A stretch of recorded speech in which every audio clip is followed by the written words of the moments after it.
Hello everyone, and welcome back to another episode of RT Talk. I am Michael Poole, and I'm back again as always. This week is another week without Doug, because we just only had a few things to talk about this week. So, that's how we're doing it. This is the show where we kind of just go over highlights of some of the stuff that's been going on at Rooster Teeth.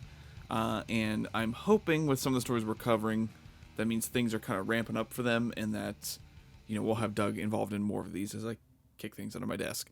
But for today's episode, we're going to be talking about RWBY delay, some updates to first memberships, the new temp office for Achievement Hunter, and then some depressing news that we're going to end on about Benson. We'll just kind of plow through these real fast and get you the information that you're here for. So first off, we have the delay for RWBY. Now, I think it's been a pattern since the whole animation controversy, where, if you're not aware, there was a thing that kind of came out. I don't remember where it started necessarily, but it was kind of made known that the conditions at Rooster Teeth maybe weren't super great to work at as an animator specifically. If I remember correctly, I think it was on Glassdoor. I remember we covered a story about these negative Glassdoor reviews that people had left, and I guess to go even further, if you're not aware of what Glassdoor is, it's a website where you are able to submit reviews of a place that you have worked. So you submit, the conditions, your pay, all that kind of stuff, and then anyone who's looking at a job at a place like that can then go see sort of what this place is like to work for. And there were stories that came out, or reviews, that came out that were pretty negative. And then shortly after that, there was a big controversy about animation specifically, and, promises not kept, like in terms of employment or time off, crunch and having to work constant overtime, people constantly on contracts and then being just let go at the end of, this, like production cycle, when they were talking about actually like permanent employment and just different stuff like that, just poor working conditions. And I want to say since then, that was maybe 3 years ago, every season of RWBY, I feel like I've seen this announcement, but since it affects the newest one coming out and people are waiting, and RWBY's a huge show, it's worth mentioning. But the statement is, it's from Joe Clary, if I'm saying his name right. But it says, "Hello, Internet and RT community. My name is Joe Clary, co-head of animation at Rooster Teeth. I have been a producer on RWBY since season 5, and you may have seen me on a RTX panel over the years. I wanted to jump in and give an update on RWBY Volume 9. We have been in production, continuing to work from home for the last few months, and will continue to do so until the volume wraps. In order to not rush production, protect our team, and deliver an outstanding volume of RWBY, our goal is to release it in 2022. We know some of you may be disappointed, but we feel this is the right choice for RWBY as we continue to work from home during a pandemic. We can't wait to share what we've been working on with the community, but until then, stay safe, y'all." I really struggled reading. I don't know. I was never a good reader.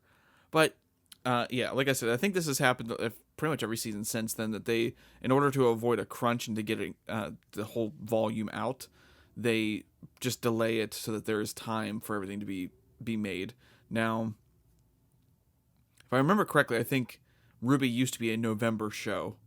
That's when it released. And so it getting pushed to 2022, if my memory serves me correctly, means that it's basically a month or 2 month delay, I guess. So, I really don't have an issue with them delaying things to make them either, the best they can, and to not absolutely destroy people in the process of making it.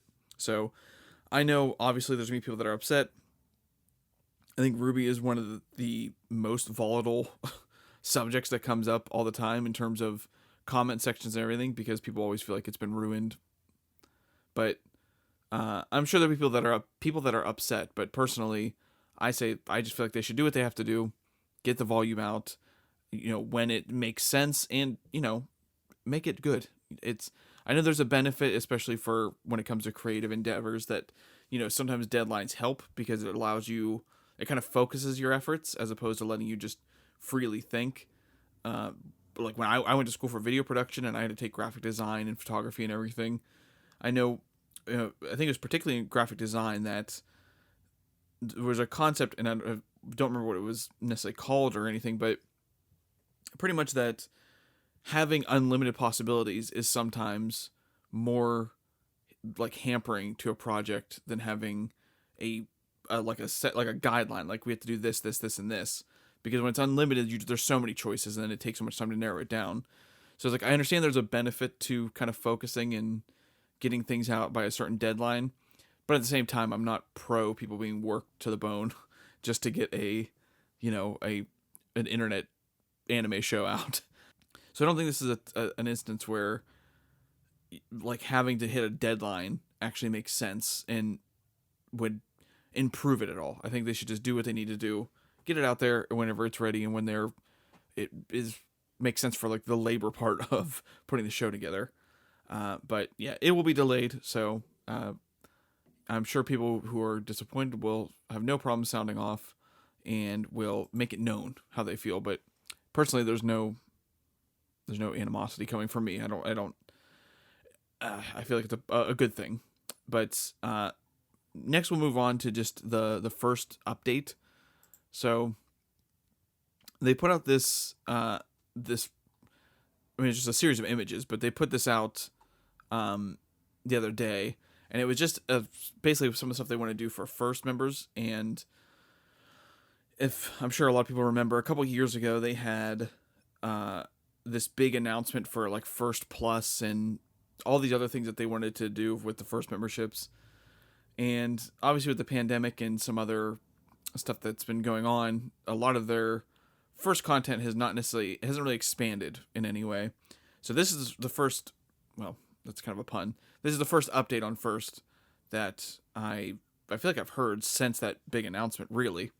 I know there's been a few in there, but this is one of very few, I guess we'll say. So it reads as, "Thank you to our first members who support us through the lockdown and continue to help us make the content we produce every day. This month, we are streamlining our daily release calendar for First, giving First members early access to all our podcasts and launching new First exclusive content. Beginning on September 13th and going forward, more exclusive and early access daily content will be available for First members, Forced. And the schedule will be easier than ever to remember.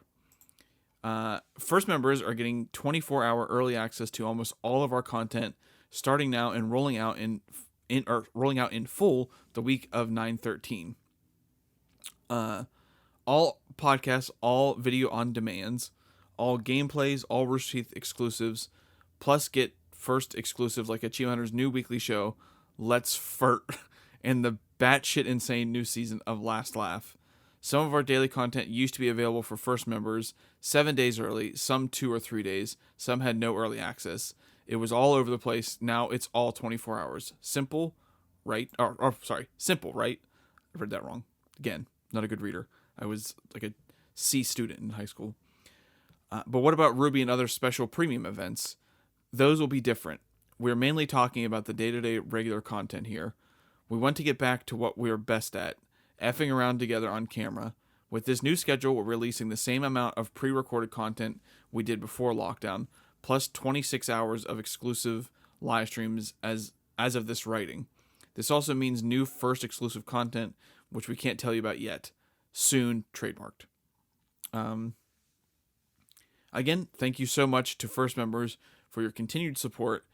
You're why we get to make other content and reschedule it. We hope you like the new stuff. Also, seriously watch Last Laugh on September 9th. So it's not a huge update for First members, but it is moving everything to 24 hours beforehand. Personally, I've never actually took advantage of the early release stuff. I don't know. I think it's something broken. Yeah. I was about to say it's something broken in my brain, and then I said broking, so that just proves my point. But I just think it's something broken in my brain where it's say like I get really into watching GTA or something, because every once in a while I'll go through a mood where it's like that is what I want to watch. I want to watch GTA, Minecraft, whatever the series that they do is for Achievement Hunter.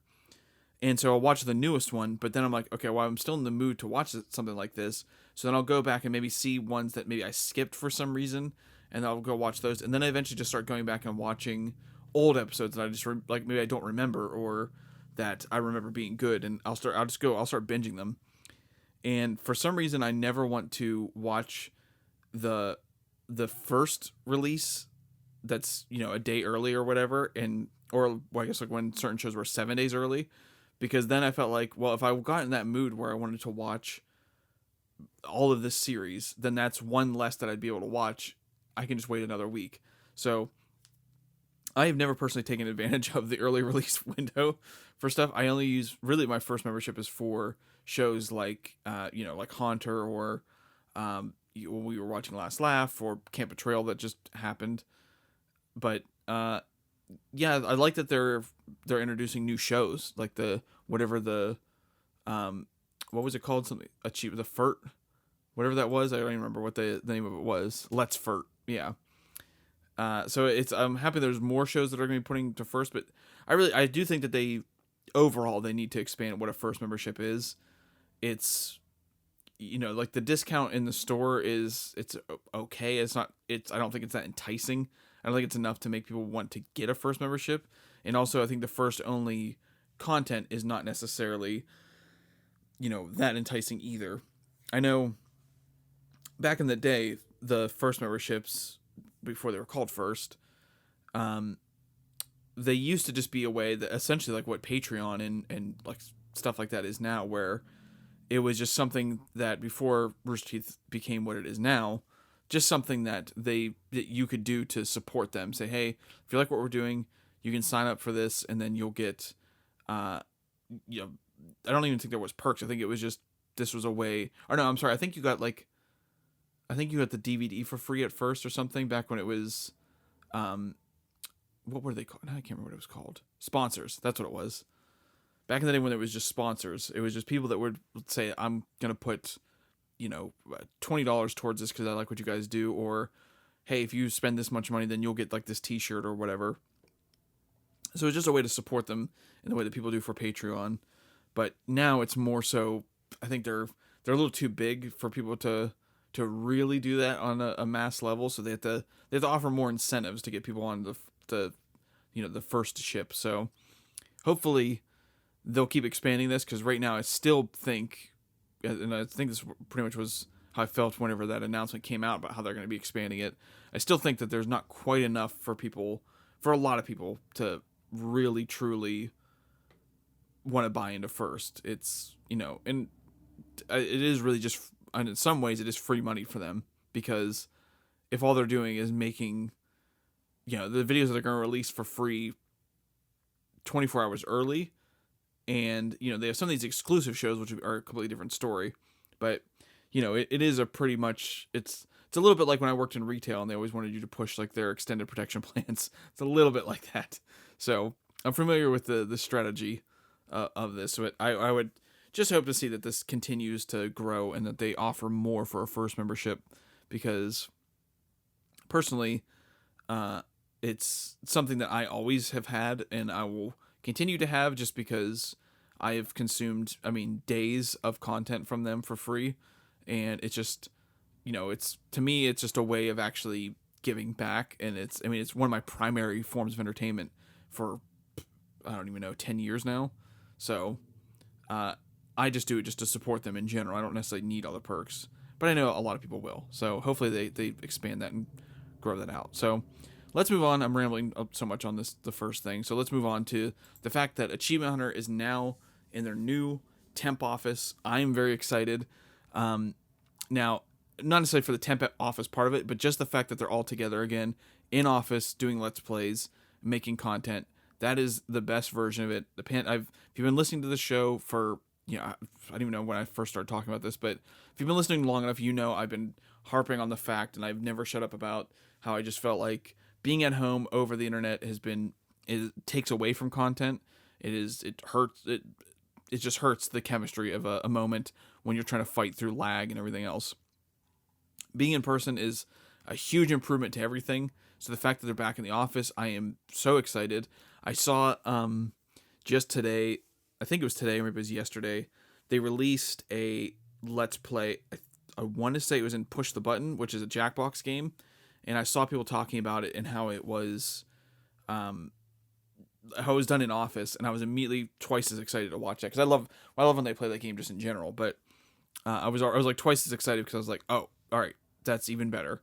And I've seen people on the subreddit making posts about how the content, like a live stream, and like they did the chit and chat, I think they did in person, just how much better it was immediately. Because there's been a lot of people making posts about how content has really slipped, and I've the whole time I blamed it on the fact that it's done remotely. That's been my theory since the beginning. So it seems like it's kind of turning that direction. So I'm very thrilled that they're back in the office because everything's better that way. There were like even Alfredo had a tweet. Well, he says, "We back. The energy and chemistry of being in person, even in a temp space, is next level." And absolutely, like I was even just watching a Twitch clip from one of Alfredo's just personal streams. I think they were playing Mario Party, and I was just thinking about it's a really funny moment, and I was like, all I could think about was how much funnier it would be in person, where everyone can hear each other perfectly, and you're reacting to people and all that kind of stuff. So. The temp office, I guess, which actually I forgot to pull it up on my screen, so I'm gonna be unprofessional here. Let me pull my phone. I was wondering because I knew that they were moving offices, and I think they're moving into stage 4.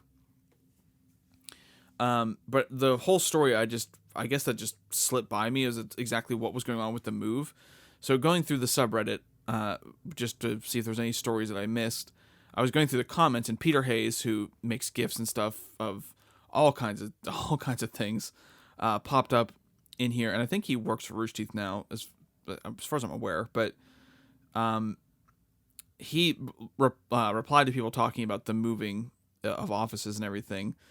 AH were moving pre-COVID so that they could be in their own building, one of the bungalows, so that soundcheck in stage 4 didn't have to deal with the screaming and the nonsense. STF should still be in their space or in a new space in stage 4. That's up to the smart facilities people to figure out. Stage 5 is great, but it's just a building. So it sounds like, well, based on what he's saying, that this was in the works before COVID even happened, and they were supposed to get their own space. Some of the other comments I saw said like that the temp office for Achievement Hunter is in the space that STF, or what used to be RT Core, used to be in. So when they were doing the what was it called? They were doing like the AWU, or the Rooster Teeth core version of AWU, and I don't know why I can't think of what it was called, but it's like they're supposedly that's the space that this temp office is in right now before they move and have their own space. Personally, I like them in a small space. I know it sounds kind of messed up, but I kind of like them in a small space because I just feel like the chaos bounces off the walls. Obviously, as they grow and more people are added to the main roster, they have to keep expanding, but I always love that they're kind of in a more confined space, and obviously they'll probably fill it up with nonsense and swords and weapons and dangerous items. I'm excited to see what their new space is and how quickly they break things. I mean, that's been the sort of running joke of, like the Achievement Hunter Twitter account has said, how long till someone breaks things, or they're all kind of talking about just how long it's going to take before they ruin their temp office, which obviously they don't. The powers that be do not want them to do because this is not their official space. I'm sure once they get their own space, which, as it sounds, is going to be like their own building, or, you know, maybe not. Well, maybe it will be the whole building. Who knows? But whatever the spaces they're going to get, I'm sure will get pretty quickly broken and will fall apart the way the old office did. But, you know, that's home. So, lastly, we'll just go through this story. It's a sad story. It's a real quick story. Anyone who's been a fan of Funhouse for long enough is probably aware of Benson. It was James and Elise's dog. Unfortunately, Benson passed away, and you know, as a dog owner myself, it always hits a little differently whenever someone loses a pet. And normally, I don't typically cover, I guess, like more personal stories. Like, say if two people were dating, like, say if, I mean, I guess it might be a little different if Barbara and Trevor did, because I feel like they're in content a lot. But say, you know, like, Miles and Aaron Zek used to be together, and obviously they both have moved on from Rooster Teeth, and Miles to like, he's like part-time or something now, but like when they broke up, to me it wouldn't make sense to make a story about it, but there's certain instances where their personal lives warrant, or at least in my mind, warrant an update. And Benson was a dog that was in content, was mentioned a lot. He was around, he was in the office, he was in videos. I mean, it's very similar to, if anyone has been watching Rooster Teeth's content long enough, very similar to like Joe the Cat, except for the fact that Joe the Cat lived in the office, but very similar, where it was something outside of just a dog that they owned. Benson was was featured and talked about a lot in content. So Elise made like a thread of a few tweets, pretty succinct, with a bunch of pictures of him, and just said, "We really recently had to say goodbye to our beautiful Benson. If you're considering a dog, I implore you to look into shelters and rescues. Words can't express the positive impact you will make to a dog's life as well as your own. Dogs deserve love, comfort, and second chances.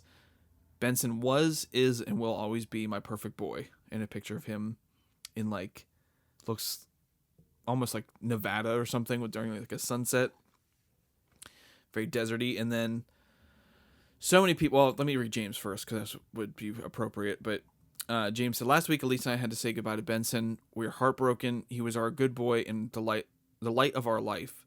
We're eternally grateful for the happiness he brought us and the countless adventures we shared. Benson came to us when he was already 4 years old. He had been surrendered.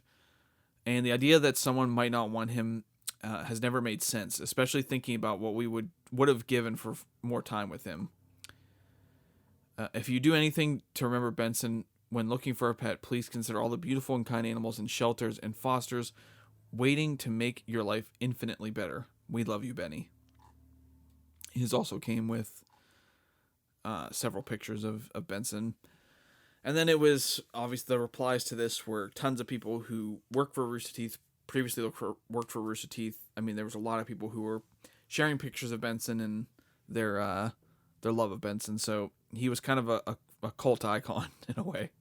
So, like I said, hits a little differently being a dog owner, and especially seeing him in so much content. I think when I saw Renee and I were like about to go to bed, and I was just scrolling through Twitter, and when I saw that post, like I saw Elise's post, I think I audibly like gasped, because I was not ready for that news. But yeah, super sad. Was obviously, I never met him or anything. I'm not gonna act like I had a special connection with Benson. That's, to me, that's would be a little crazy, but still, he popped up in content, and it's all dogs are awesome. So I still felt was feeling great sadness in hearing this news. So, rest in peace, Benson. And obviously it's great that he was rescued from a shelter, because they gave him a tremendous life. That he was, I think, in one of Elise's other statements she said like he was up for being euthanized. So they quite literally saved him, or that organization saved him, and then they in turn saved him. But they gave him a great life, and it's kind of all you can hope for, really. So since I feel like a lot of people are now thoroughly depressed, we will now end this episode. And as always, we'll be back every Wednesday with Out in the Grapes, and then in 2 weeks for another episode of RT Talk. So thank you, everyone who's been subscribing and everything. As I said before, it's always nice to see the progress, the climb. It's very encouraging. So thank you, everybody, for listening, truly, and watching and everything. And yeah, be back in 2 weeks for this. So until then, bye, everybody. Take care of yourself, and kiss your dog.